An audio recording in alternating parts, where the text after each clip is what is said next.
안녕하세요 여러분. 제가 유튜브를 시작을 하고 진짜 지금까지도 꾸준히 많이 받는 질문 중에 하나가 How did you learn English? 이겁니다. 그래서 오늘은 제가 어떤 식으로 영어를 배웠고 어떤 방식이 도움이 되었는가에 대한 얘기를 해보도록 할게요. 저는 캐나다에서 한 4년 정도를 살았고요. 그리고 영어 실력은 아카데믹 IELTS 기준으로 작년 11월에 시험을 쳤을 때 오버롤 7.0이 나왔고요. 그래서 너무 잘하지도 그렇다고 못하진 않는다는 점. 첫 번째는 진짜 많이 말해야 돼요. 정말 많이 말하셔야 됩니다. There's no magic trick, like you just need to speak a lot. 정말 마법 같은 방법은 없다고 생각해요. 그냥 많이 듣고 많이 말하는 수밖에 없는데 뭐가 현실적으로 어떻게 이게 가능했냐. 22살?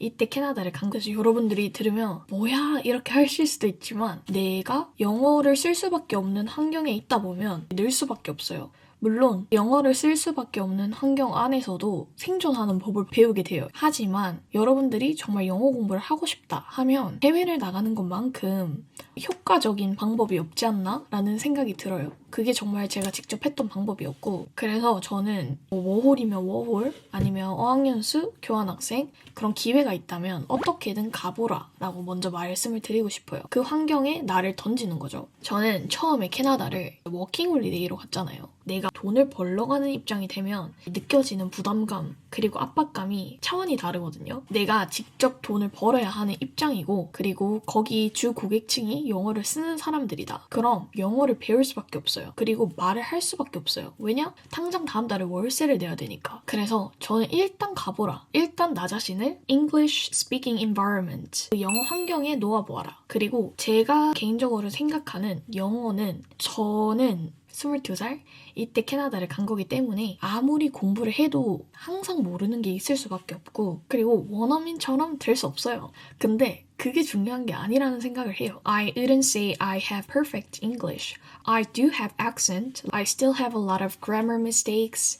하지만 그것이 중요한 것이 아닙니다. 여러분들이 워홀로 간다, 교환학생으로 간다 하면 거기서 여러분들에게 요구하는 영어 그리고 그 사람들이 여러분들에게 가지고 있는 expectation이 그렇게 높지 않다라는 거죠. 여러분이 만약에 영어도 하고 뭐 외국인 친구도 사귀고 싶고 뭐 연애도 해보고 싶고 영어에 대한 두려움도 깨보고 싶다. 그럼 저는 일단 가보라고 말하고 싶어요. 왜냐? 내가 완벽하게 준비가 됐다라고 생각하는 시기는 평생 오지 않을 거예요. 일단 완벽이라는 거 뇌리에 박히기 시작하면 약간 하기 싫어져요. 왜냐? 내가 생각하는 이상향은 여기, 내 expectation은 여기야. 나 완벽해야 돼. 악센트도 없고 문법 오류도 없고 유튜브 아니면 TV에 나오는 외국 배우들처럼 저렇게 말을 해야 돼 라는 생각을 가지고 들어가면 하기 싫어져요.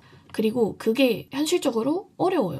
여러분들이 ABC 모르는 거 아니면 일단 가서 부딪혀봐라. 그리고 제가 영어가 늘어가는 과정을 체감을 하면서 영어는 이렇게 느는 게 아니다. 이렇게 느는 게 아니라 정말 계단식으로 느는 것 같아요. 어느 날은 내가 이렇게 올라가는 것 같다가도 정말 이 수준이 그대로 유지가 되면서 느는 게 없다라고 생각이 되는 포인트들이 있어요. 이 부분에 대해서 얘기를 해볼 건데 여러분들이 캐나다든 호주든 영국이든 가잖아요. 그러면 그 상황에 맞는 영어를 배우게 되어 있어요. 매 단계마다 내가 배워야 하는 영어들이 있거든요. 뭐 예를 들어 레스토랑에 갔다. 일단 영어로 주문을 해야겠죠? 그럼 그때 찾아보는 거예요. 아, 여기서는 주문을 할 때 이런 식으로 말을 하는구나. 그리고 내가 만약에 반대로 레스토랑에서 일하는 입장이 됐다. 그럼 또 그거에 대한 영상을 찾아보면서 공부를 하는 거예요. 아, 이럴 때는 이런 식으로 말을 하는구나. 그럼 자연스럽게 각 상황에 맞는 영어를 배우게 됩니다. 은행을 가가지고 데비트 카드, 크레딧 카드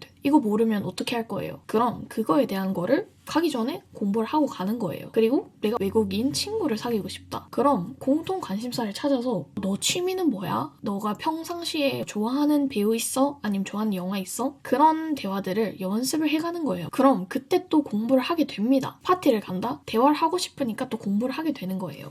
이렇게 해가지고 처음 몇 개월을 살다 보면 어느 순간 그런 포인트들이 오거든요. 아, 이제 레스토랑에서 배울 수 있는 영어 다 쓴 것 같은데 아니면 바리스타 일 하면서 배울 수 있는 영어는 다 배운 것 같은데 나 영어가 왜 이렇게 안 늘지? 라는 포인트들이 있어요. 되게 배울 수 있는 영어가 한정적이다 라는 느낌이 들 때가 있거든요. 그럼 그때 새로운 거를 시도를 하면 돼요. 드라마를 본다던가 아니면 그거에 대한 쉐도잉을 해본다던가 아니면 새로운 미덕을 나간다든지 새로운 환경, 새로운 직장을 찾아본다든지 저는 제가 영어가 어떻게 늘었나 어떤 식으로 영어를 배웠나 라고 물어보신다면 이렇게 뭔가 한계가 온다는 느낌이 들 때마다 제가 아까 영어가 이렇게 계단식으로 는다고 했잖아요. 이렇게 된다는 느낌이 들 때 항상 뭔가 새로운 거를 시도를 했던 것 같아요. 데이케어에서 일을 하다가도 저가 맨 처음에는 AT반에서 시작을 했어요. 0세에서 3세까지 시작을 했다가 이제 그럼 뭐 사무세 반으로 한번 옮겨본다던가 새로운 소모임에 나가본다던가 그렇게 또 나 자신을 새로운 환경에 던져놓으면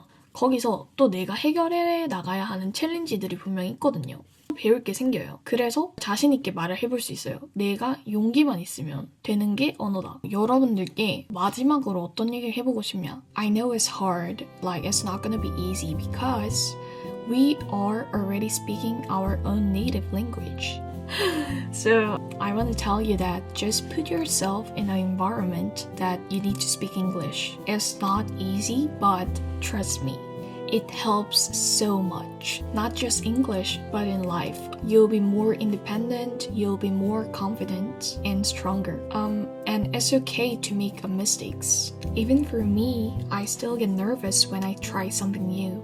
And it's not always easy. But I also know that if I put my effort, I can do it. I can literally do everything, like anything. So just go for it and see how it goes. 그럼 전 이제 밥을 먹어야 돼가지고. Bye bye.